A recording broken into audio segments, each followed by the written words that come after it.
ஸ்வர்க்கம் போன தசரதனை சிவபெருமான் அழைத்து வந்தார். ராமன் தசரதனை பார்த்துட்டு அவ்வளோ ஆனந்தப்பட்டான். தன்னுடைய தந்தையாகிய தசரதன் ஸ்வர்க்கத்தில் க்ஷேமமா இருப்பவர் இப்போது வந்து இருக்கிறார். தசரதன் திருவடியில் விழுந்து ராமன் வணங்கினான், லக்ஷ்மணன் வணங்கினான், சீதை வணங்கினாள். தசரதன் ராமனை பார்த்துட்டு ரொம்ப சந்தோஷப்பட்டு, ராமா நான் உனக்கு ஏதாவது வரம் தரேன் கேளுன்னார். அவருக்கு இன்னும் அந்த பழக்கம் போல பாருங்க. தசரதன் ராமன்ட்ட, ராமா உனக்கு என்ன வரம் வேணும் கேளுன்னார். ராமன் சொன்னான், குரு பிரசாதம் பகவன்னு கைகேயா பரதஸ்யச்ச. அப்பா எனக்கு 2 வரம் தாங்கோ. கைகேயிக்கு 2 வரம் கொடுத்தேள், எனக்கு 2 வரம் தாங்கோ. முதல் வரம், கைகேயியை நீங்கள் மீண்டும் மனைவியாக ஏற்றுக்கொள்ள வேண்டும். 2வது வரம், பரதனை மீண்டும் மகனாக ஏற்றுக்கொள்ள வேண்டும். ஏன்னா அப்போ கைகேயிக்கு வரம் கொடுக்கும்போது தசரதன் என்ன சொல்லிடுறார், அக்னி சாட்சியாக பிடித்த உன்னை நான் துறந்து விட்டேன், பரதன் இனி என்னுடைய மகன் அல்லன். இப்ப ராமன் கேட்கிறான், கைகேயியை மீண்டும் மனைவியாக ஏத்துண்டு அவள் எனக்கு தாயாக நான் பெறக்கூடிய பாக்கியத்தை எனக்கு கொடுங்கோ. பரதன் மீண்டும் எனக்கு தம்பி ஆகணும்னா நீங்க மகன் ஏத்துக்கணும், அவன் தம்பியாகும் பாக்கியத்தை கொடுங்கோன்னு ராமபிரான் கேட்டான். அத்தனையும் வரம் தருகிறேன் என்று 2 வரங்களையும் தசரதன் அளித்தான். லக்ஷ்மணனை கூப்பிட்டு தசரதன் சொல்றான், லக்ஷ்மணா இந்நேரம் உங்க அண்ணன் ராமன் தான் பரபிரம்மம்னு நன்றாக புரிந்து கொண்டிருப்பாய். தொடர்ந்து ராமனுக்கே கைங்கரியம் பண்ணு, மேலான நன்மையை பெறுவாய். சீதா மருமகளை கூப்பிட்டான் தசரதன். ராமன் உன்னை அக்னி பிரவேசம் பண்ண சொன்னான்னு நினைக்காத, உன் பெருமையை உலகுக்கு உணர்த்துறதுக்கு தாம்மா ராமன் அப்படி பண்ணா. ராமனோட மனசு உனக்கு தெரியும், கோபப்படாம நீ ராமனோடு மகிழ்ந்து க்ஷேமமா சந்தோஷமா இருக்கணும்னு தசரதன் ஆசீர்வாதம் பண்ணான். தேவேந்திரன் ராமனுக்கு கைங்கரியம் பண்ணணும்னு ஆசைப்பட்டு தேவேந்திரன் இந்திரன் ராமன்கிட்ட கேட்டான், அடியேன் ஏதாவது வரம் தரட்டுமான்னா. ராமன் சொன்னான், எனக்காக எந்தெந்த வானரர்கள்லாம் போரிட்டு இறந்து போனார்களோ அத்தனை வானரர்களும் மீண்டும் உயிர் பெற்று எழ வேண்டும்னு ராமன் வரம் கேட்டான். 2வது வரம், எந்தெந்த வானரர்களுக்கெல்லாம் உடம்புல காயங்கள் ஏற்பட்டிருக்கோ ஒரு சின்ன வடு கூட இல்லாமல் அந்த காயங்கள் பழையபடி மாற வேண்டும், ஆற வேண்டும்னு கேட்டான். 2 வரங்களையும் இந்திரன் அளித்தான். எல்லா வரங்களையும் கொடுத்துட்டு தசரதனும் மற்ற தேவர்களும் எல்லோரும் புறப்பட்டு சென்றார்கள். அன்றைய இரவு இலங்கையிலேயே இவர்கள் தங்கிவிட்டார்கள். இப்போ மறுநாள் காலை பொழுது விடியறது.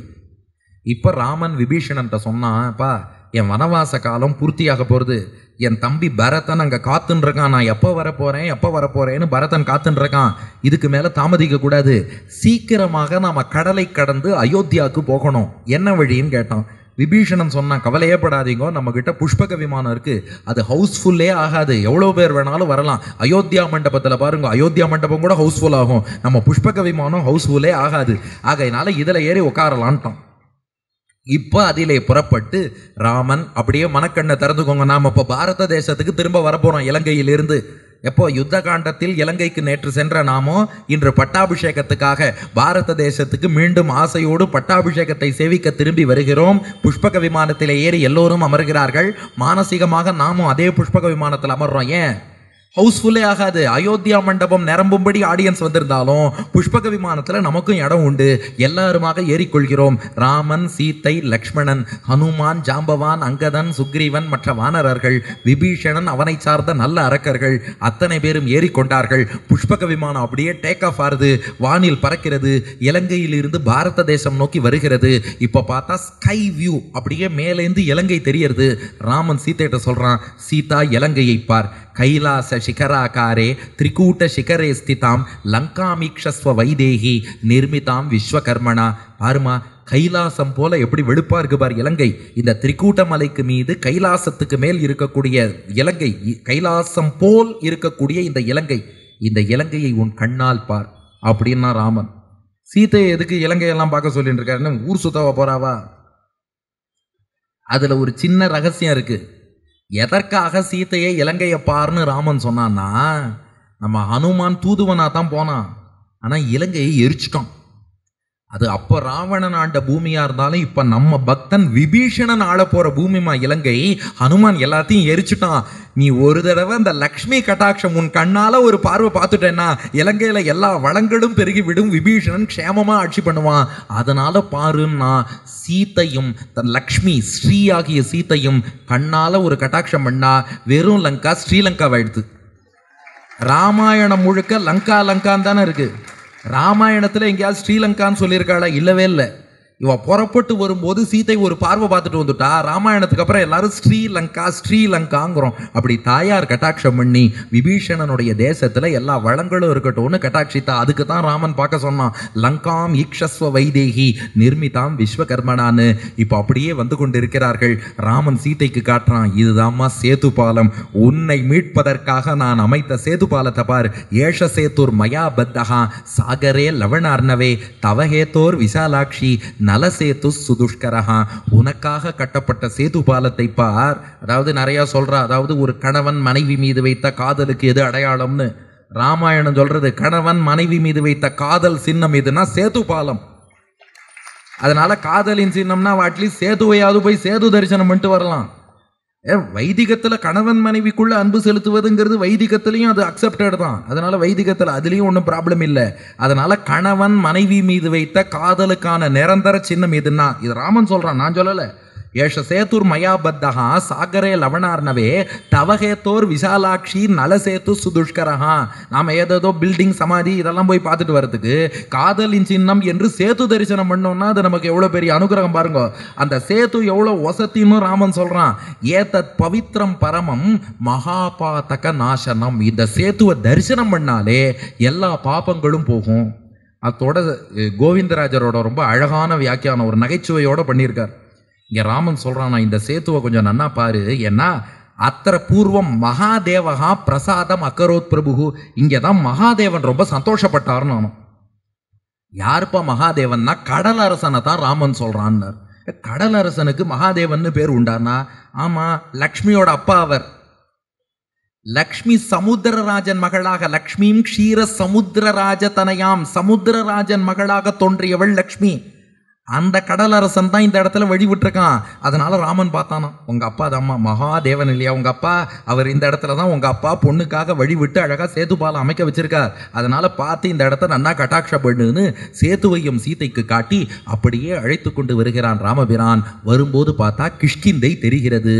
அப்போ ராமன் காட்டுறான், இதுதாம்மா கிஷ்கிந்தை, நம்ம வானராள்லாம் இங்கே தான் இருக்கா எல்லாம் சொன்னான். சீதை சொன்னா, நான் ஒருத்தி மட்டும்தான் ஃபீமேல் டிராவலர் இங்கே. புஷ்பக விமானத்தில் ஒரே ஒரு ஃபீமேல் பேசஞ்சர், பாக்கி எல்லாரும் ஆண்களாக இருக்கள். ஏதாவது ஒரு பெண் துணை இருந்தால் நல்லா இருக்கும். கிஷ்கிந்தேல வானர மனைவிகள் இருக்கான்னா அவளையும் சேர்த்து அழைச்சிக்கலாமேன்னா.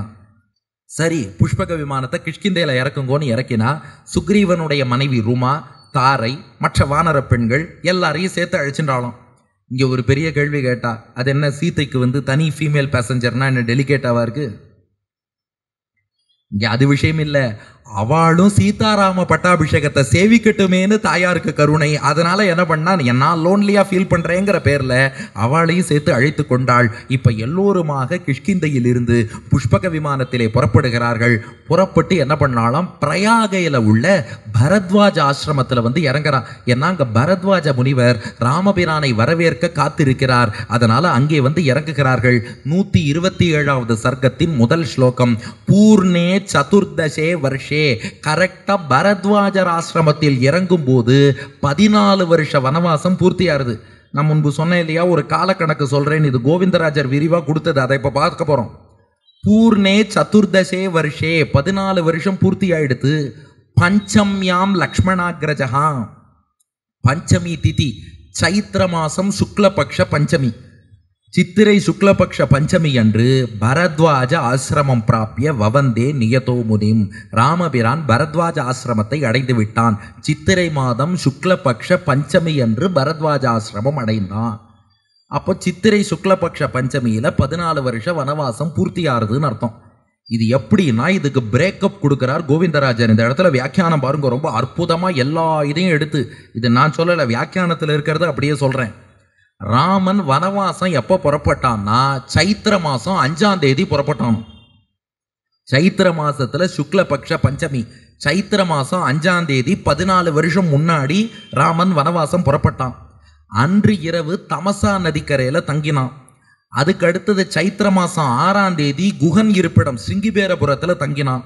அதுக்கு அடுத்த நாள் 7ஆம் தேதி வத்ச தேசத்துல மரத்தடியில தங்கினான். அடுத்து 8ஆம் தேதி பிரயாகை பரத்வாஜர் ஆசிரமத்தில் தங்கினான். 9ஆம் தேதி யமுனா நதிக்கரையில் தங்கினான்.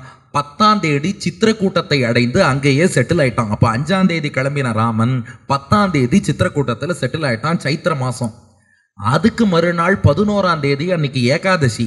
அன்றைக்குத்தான் தசரதனுடைய மரணம். ராமன் சித்திரக்கூட்டம் போன மறுநாள் அது தசரதனுடைய மரணம். அதுக்கு மறுநாள் 12ஆம் தேதி தான் வசிஷ்டர் தூதுவர்களை எல்லாம் அனுப்பி பரதனை அழைத்து வாருங்கள் என்று சொல்கிறார். அவ 15ஆம் தேதி கேக்கய தேசம் போய் பரதனுக்கு செய்தி சொல்றா. சைத்திர மாசம் 15ஆம் தேதி. அப்ப ராமன் வனவாசம் போய் 10 நாள் கழிச்சு பரதனுக்கு நியூஸ் போறது, வசிஷ்டர் உடனே அழைத்தார்னு. பரதன் புறப்பட்டு வரத்துக்கு 9 நாள் ஆச்சாம். சைத்திர மாசம் 24ஆம் தேதி சூரியோதயத்தின் போது பரதன் அயோத்திக்கு வந்தான். அன்றே தசரதனுக்கு சம்ஸ்காரமும் தொடங்கியாச்சு. சம்ஸ்காரம் 13 நாள் நடந்துதான். என்னைக்கு முடிஞ்சதுன்னா வைசாக்க மாசம். வைசாக்கம்ங்கிறது சித்திர அமாவாசை டு வைகாசி அமாவாசை, சந்திரன் கணக்கு.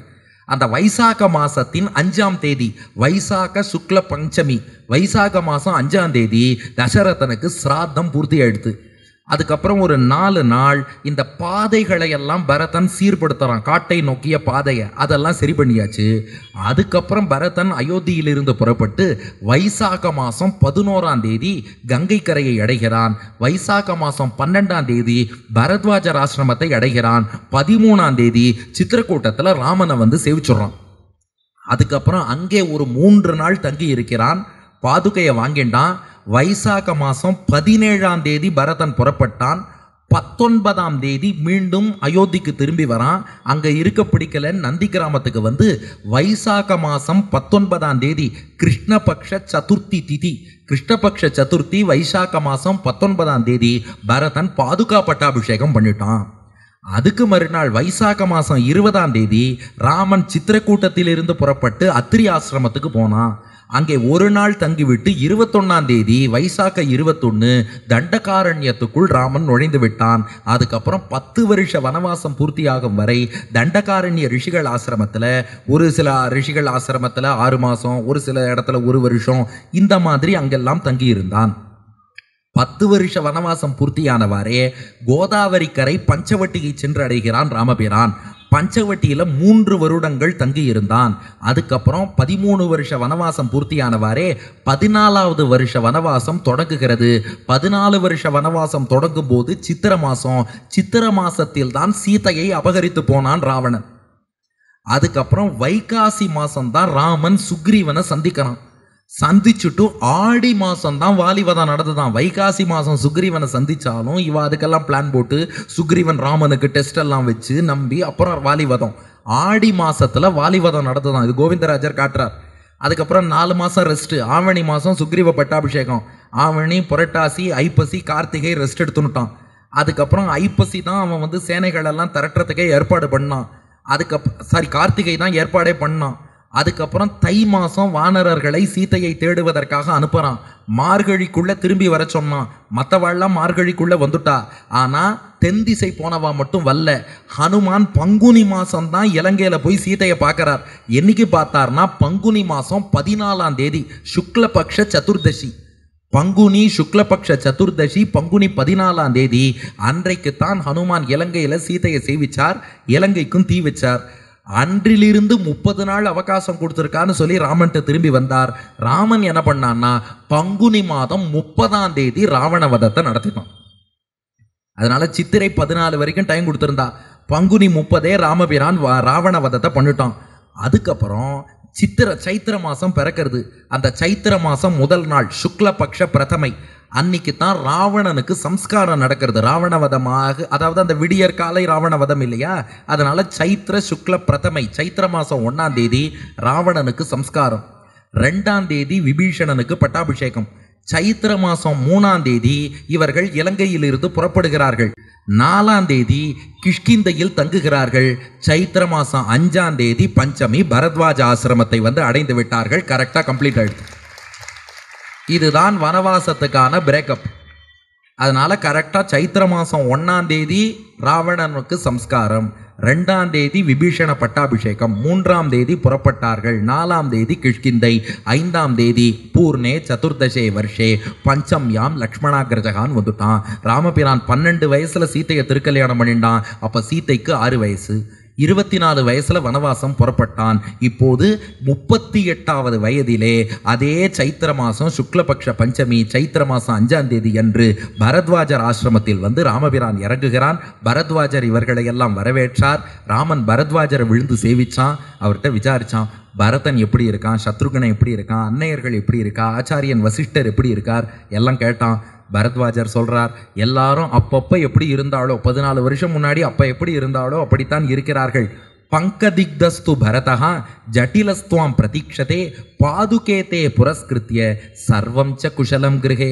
அப்பா பரதன் இருக்கானே, அழுக்கு படிந்தவனாக தூசி படிந்த உடலோடும் ஜடாமுடியோடும் மாந்தோலோடும் மர உரியோடும் நந்தி கிராமத்துல தான்ப்பா இருக்கான். அவன் அயோத்தியாக்குள்ளேயே போகல. பாதுகா தேவி உன் பாதுகை தான் ராஜ்யம் நடத்துறது. அந்த பாதுகைக்கு பிரதிநிதியாக பரதாழ்வான் இருந்து கொண்டிருக்கிறான். எல்லாம் பரத்வாஜர் எடுத்து சொல்லிட்டு, ராமா இன்றைக்கு நீ இங்கே தங்க வேண்டும், நான் உனக்கு விருந்தளிக்க போகிறேன், என் விருந்தை சாப்பிட்டுட்டு நாளைக்கு நீ அயோத்திக்கு போகலான்ட்டார். இப்போ ராமன் யோசிச்சான், கரெக்டாக சைத்திர சுக்ல பஞ்சமி வந்துருத்துன்னா 14 வருஷ வனவாசம் பூர்த்தி ஆயிடுது. இப்போ ராமன் அங்கே போகலன்னா பரதன் என்ன பண்ணுவான்? 4ஆம் நாள் உபன்யாசம் பார்த்தோமே, அக்னி பிரவேசம் பண்ணுவேன்னு சொல்லியிருக்கான் பரதன். இப்போ ராமன் பார்த்தான், ஒரு ரிஷி என்னுடைய விருந்தை ஏற்றுக்கணுங்கிறார், நாளைக்கு தான் போகணுங்கிறார். அங்கேயோ இன்னைக்கு போயாகணும், சித்திரை மாதம் 5ஆம் தேதி வந்தாச்சு, போகலைன்னா அவன் அக்னி பிரவேசம் பண்ணுவான். ராமன் பார்த்தான், ஹனுமானை அழைத்தான். ஹனுமானே நீ என்ன பண்ணு, கிடுகிடுன்னு பரதன்கிட்ட போய் நான் வந்துன்னு இருக்கேங்கிற செய்தியை சொல்லு. அதற்கு முன்னாடி சிருங்கிபேரபுரத்தில் போய் குகனை முதல்ல பாரு, குகன்கிட்ட நான் க்ஷேமமாக இருக்கேன் வந்துட்டேங்கிற செய்தியை சொல்லு. அதுக்கப்புறம் நந்தி கிராமத்தில் தான் பரதன் இருக்கான்னு பரத்வாஜர் சொல்கிறார். அந்த நந்தி கிராமத்துக்கு போ, பரதனை சந்தித்து இதுவரை என்ன நடந்ததோ எல்லாம் விரிவாக பரதருக்கு எடுத்து சொல். இந்த இடத்த நல்லா நோட் பண்ணுங்க. ராமன் ஹனுமான்ட்ட சொல்கிறான், சொல்லிட்டு பரதனுடைய முகஜாடை பாவனை எல்லாத்தையும் நன்னா கவனி. பரதனுடைய முகத்தை பார்க்கும்போது அவன் ராஜ்யத்தை அவன் விரும்புகிற மாதிரி தெரிஞ்சதுன்னா நீ பாட்டுக்கு அப்படியே என்கிட்ட திரும்பி வந்துடும். அதுக்கப்புறம் நம்மளை அங்கே போக வேண்டாம், பரதனே ஆட்சி பண்ணட்டும். இல்லை பரதன் ராஜ்யத்தை விரும்புவது போல் தெரியவில்லைன்னு சொன்னா நீ அங்கேயே இருந்துடும், நான் வந்துடுறேன்னார். யாராவது இப்படி பரதனை போய் சொல்லலாமா? ராமன் சொல்கிறான் ஹனுமான்ட்ட, நீ நன்னா பரதனுடைய இங்கிதத்தெல்லாம் நோட் பண்ணு. அவன் ராஜ்யத்தை விரும்புவது போல் தெரிந்தால் நீ திரும்ப வந்துடு, நாம் அப்படியே போயிடுவோம். அவன் ராஜ்யத்தை விரும்பலைன்னு தெரிஞ்சா நீ அங்கேயே இரு, நான் வந்து பட்டாபிஷேகம் பண்ணிக்கிறேன். ஏன் இப்படி சொன்னான்? ஹனுமானும் சரின்னு மனித வடிவம் எடுத்துக்கொண்டு, இப்போ வானர வேஷத்தில் போல மனித வடிவம் எடுத்துக்கொண்டு புறப்பட்டு போறார். குகன்கிட்ட போய் செய்தி சொல்லிட்டு பரதனை நோக்கியும் போறார். ஆனால் ஏன் இப்படி ராமன் அனுப்பினான்னா 3 காரணம் வியாக்கியானத்தில் கோவிந்தராஜர் கொடுக்கிறார். ரீசன் நம்பர் 1, பரத பாவஜ்ஞோபி ராமஹா. பரதனை பற்றி ராமனுக்கு நல்லா தெரியும். ஆனால் ராஜநீதின்னு ஒன்று இருக்கு. ராமன் எங்கேயுமே அந்த ராஜநீதிங்கிறத மீற மாட்டான். ராஜநீதி என்னன்னா, ராஜ்ஞா பரீட்சணீயா இது லோகே ராஜநீதி பிரவர்த்தனாய ஏவம் அதிசங்கா வச்சனம் முக்தவான். சாஸ்திரப்படி ஒரு ராஜாட்டேந்து இன்னொரு ராஜா ராஜ்யத்தை வாங்கிக்கும் போது அவன் மனசார கொடுக்கறானா இல்லையான்னு பரீட்சை வைக்கணுமா. பரீட்சை வச்சு பார்த்துட்டு தான் வாங்கிக்கணுமே ஒழிய அவன் மனசார கொடுக்கறானா இல்லையான்னு டெஸ்ட் பண்ணாமல் நாம பாட்டுக்கு ராஜ்யத்தை வாங்கினா அவன் நான் தர்ம யுத்தம் பண்ணுறேன், அதை பண்ணுறேன், இதை பண்ணுறேன்னு எங்கேயாவது சண்டைக்கு போயிடுவான். அதனால ஒருத்தன்ட்டேந்து ராஜ்யத்தை நாம வாங்கிக்கிறோம்னா அவன் மனசார கொடுக்கறானான்னு தெரிஞ்சுக்கணும். அன்னைக்கே ராமன் ராஜநீதி சொல்லிட்டான். அதற்காகத்தான் ஹனுமான அனுப்பி முகபாவனையை பார்க்க சொன்னான். அது ராஜநீதி தானே ஒழிய பரதன் மேல சந்தேகம்னு இல்லை. 2வது காரணம் கொடுக்கிறார். அதாவது நமக்கெல்லாம் என்ன ஆசை, பரதனுக்கு என்ன ஆசை? ராமன் பட்டாபிஷேகம் பண்ணிக்கணும்னு. ராமனுக்கு என்ன ஆசை? யாராவது யோசிச்சோமா? ராமனுடைய ஆசை பரதன் பட்டாபிஷேகம் பண்ணிக்கணுங்கிறது தான். அவன் திருவுள்ளத்துல மாறுதல் இல்லை. ஆச்சாரியன் வசிஷ்டர் கம்பல் பண்ணத்தினால 14 வருஷம் கழிச்சு பண்ணிக்கிறேன்னா. இப்ப ஹனுமானை அனுப்புவது எதற்குன்னா கோவிந்தராஜர் காட்டுறார், பரதா மத் பிரீத்தியர்த்தம் பூர்வம் ராஜ்யபாரம் அங்கீகிருத்தவான் வா சுவாபாவிக பாரதந்திரிய ஸ்ரீமான் பவேத் அகம் து பரதாபிஷேக மகோத்சவம் அனுபவேயம். என்னுடைய ஆணைக்கு கட்டுப்பட்டு பரதன் பட்டாபிஷேகம் பண்ணிக்க ஆசையா இருக்கான்னா நான் வந்து அந்த பட்டாபிஷேகத்தை நானே நடத்தி வைக்கிறேன், அதுக்கு ஆவலாக இருக்கிறேன். அதனால தான் பார்க்க சொல்றேன். ஒருவேளை பரதன் என்னுடைய ஆணைக்கு கட்டுப்பட்டு ராஜ்யத்தை ஏத்துக்கணும்னு நினைச்சான்னா அவனே பண்ணிக்கட்டும், முடியாதுன்னு அடம்பிடிச்சான்னா வேணா நான் பண்ணிக்கிறேன், அதற்காக அனுப்பினான்.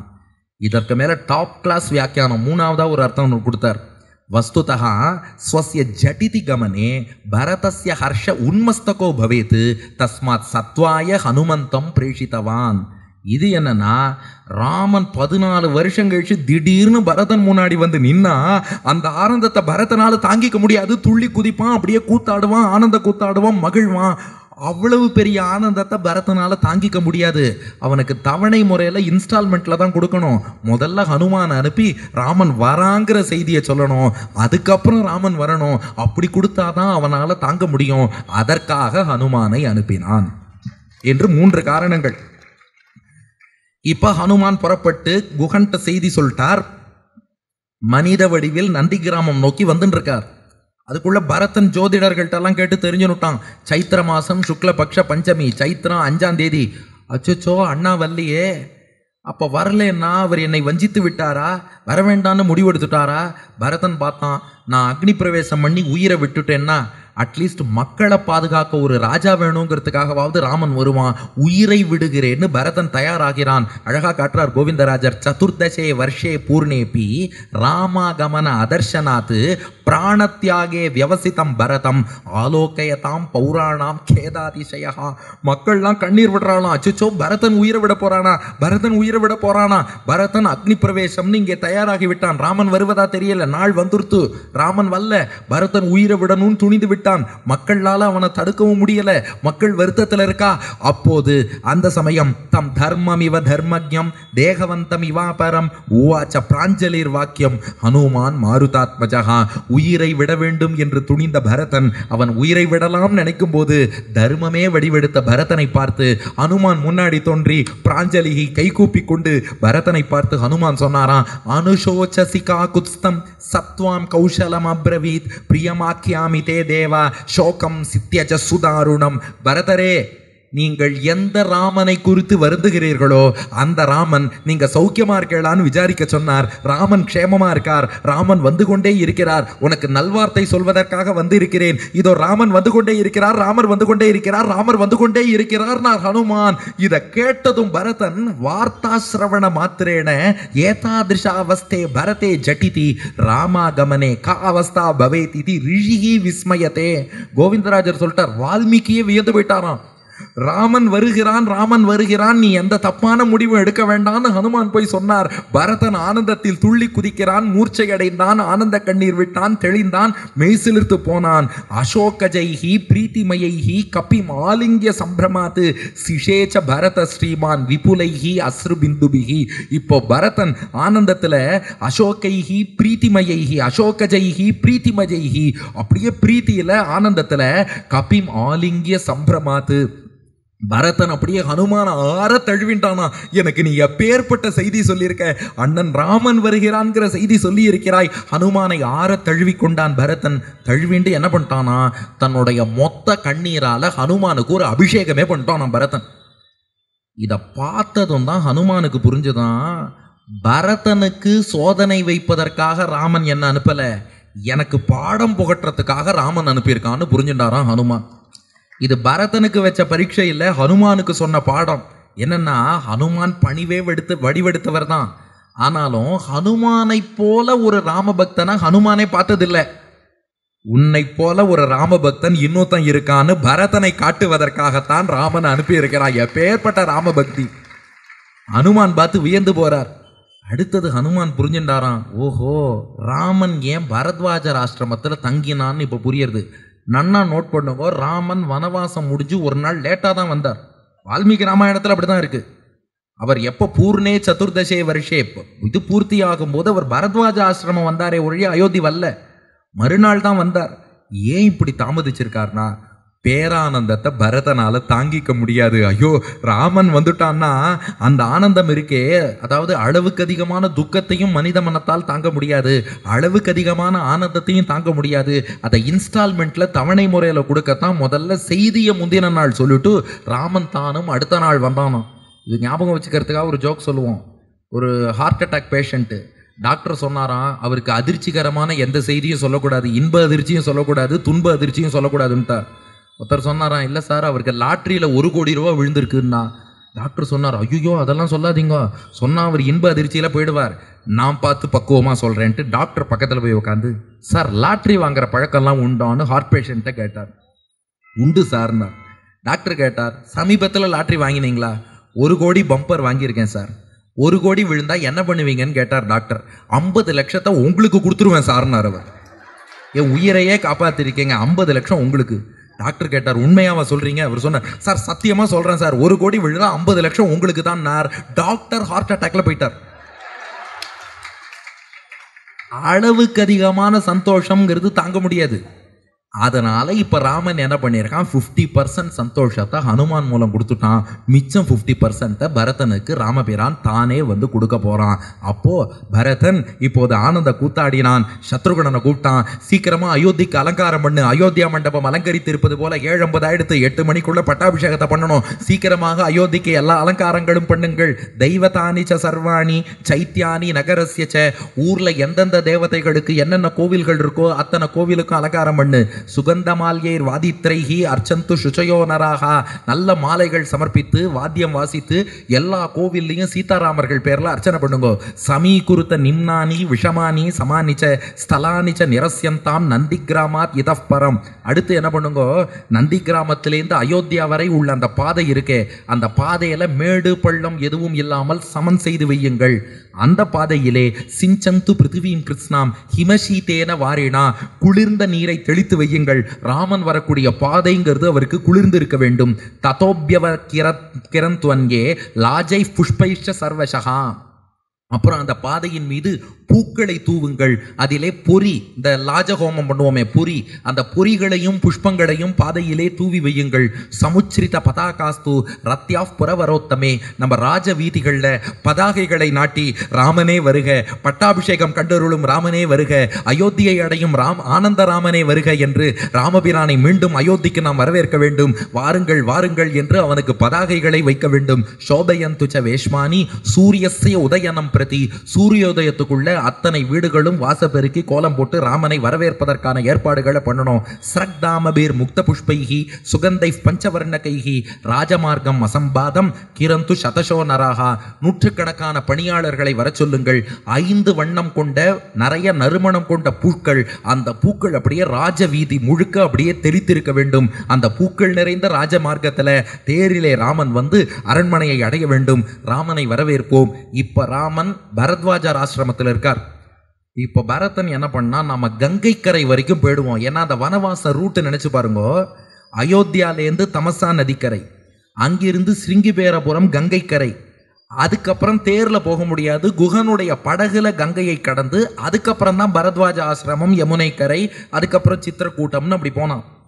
அப்போ பரதன் என்ன பண்றான், நம்ம எல்லாரும் கங்கையை கடந்து போறது கஷ்டம், கங்கையின் வடக்கு கரை வரைக்கும் நந்தி கிராமத்திலேருந்து நாம போயிடலாம். அப்ப எல்லோரும் புறப்படுங்கள். நந்தி கிராமத்தில் இருந்து புறப்பட்டு கங்கையின் வடக்கு கரை போய் ராமனை வரவேற்போம்னா, நாங்க அயோத்தியா மண்டபம் ஆடியன்ஸான நாமும் சொன்னோம், நாங்களும் சேர்ந்துக்கலாமோன்னோ. வாங்கோன்ட்டான் பரதன். நாம எல்லோரும் ராமனை வரவேற்பதற்காக இப்போது கங்கையின் வடக்கு கரையை அடைகிறோம். எப்படின்னா, மந்திரிகள்லாம் யானை மீது அமர்ந்து கொண்டார்கள், ராஜகுமாரர்கள் தேர் மீது அமர்ந்து கொண்டார்கள், தசரதனுடைய மனைவியர் பல்லக்கில் அமர்ந்து கொண்டார்கள், அயோத்தியில வாழ்ந்த மக்களும் கூட நந்தி கிராமத்துக்கு வந்து சேர்ந்து விட்டார்கள். ரத கஜ தொரக பதாதிகள்ங்கிற 4 வித சேனை புடை சூழ பேரி வாத்தியங்கள் எல்லாம் முழங்க பரதாழ்வான் புறப்பட்டு விட்டான். பரதன் நடந்து போறான். தன் தலைமையிலே பாதுகையை எழுந்தருள பண்ணி கொண்டு பரதன் போகிறான். கீழே உட்கார்ந்திருக்கவாள்லாம் ஜமக்காலத்தில் அமர்ந்தபடி பயணிக்கிறார்கள். சேர்ல உட்கார்ந்திருக்கவாள்லாம் சேர்ல அமர்ந்தபடி பயணிக்கிறார்கள். மேடையில உட்கார்ந்திருக்கவர் மேடையில் அமர்ந்தபடி பயணிக்கிறார். நிக்கிறவா நின்னபடியே பயணிக்கிறா.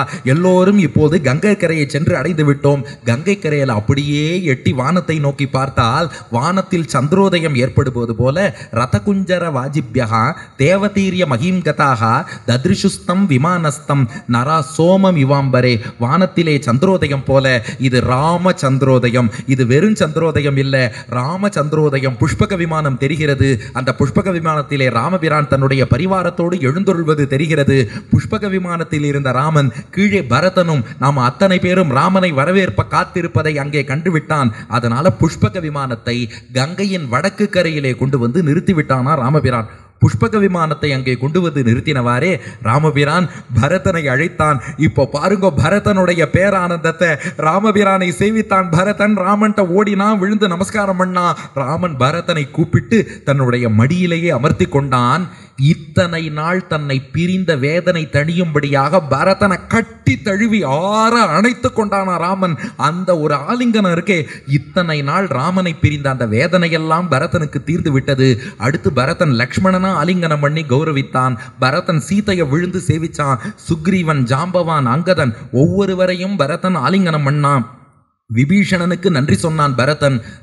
இன்னொரு பக்கம் சத்ருகனன், அவனும் ராமன், லக்ஷ்மணன், சீதை இவர்களையெல்லாம் வணங்கினான். ராமபிரான் அன்னையர்களாகிய கௌசல்யா, சுமித்ரை, கைகேயி நிற்பதை பார்த்தான். ராமன் போய் அவர்களையெல்லாம் சேவித்தான். ஊர் மக்கள் அத்தனை பேரும் ராமனை வணங்கி வரவேற்றார்கள்.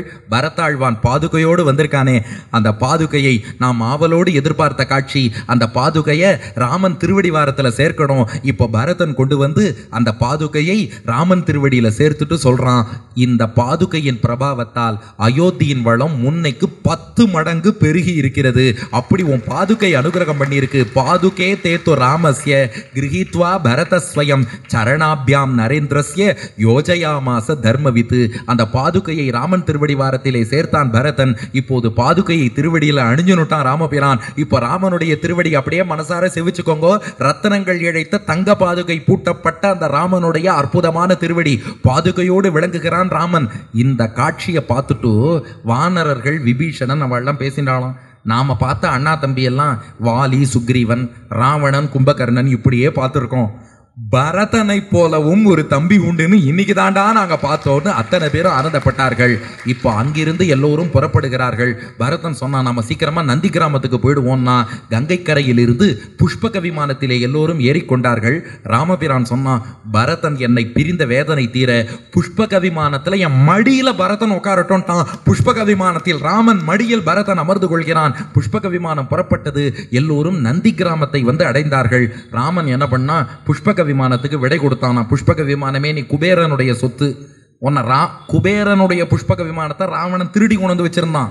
ராமன் சொன்னா, அவசரத்துக்கு வரணும்னு உன்னை யூஸ் பண்ணிட்டேன், நீ குபேரன் சொத்து, குபேரன்ட்டியே திரும்பி போன்னு புஷ்பக விமானத்துக்கு விடை கொடுத்து விட்டான் ராமன். விடை கொடுத்துட்டு இப்போ ஆச்சாரியன் வசிஷ்டரை அடிபணிந்தான். வசிஷ்டர் திருவடி வாரத்தில் நந்தி கிராமத்தில் ஒரு இடமா உக்காந்துட்டான் ராமன். அயோத்திக்குள்ள போற எண்ணம் இல்லையா?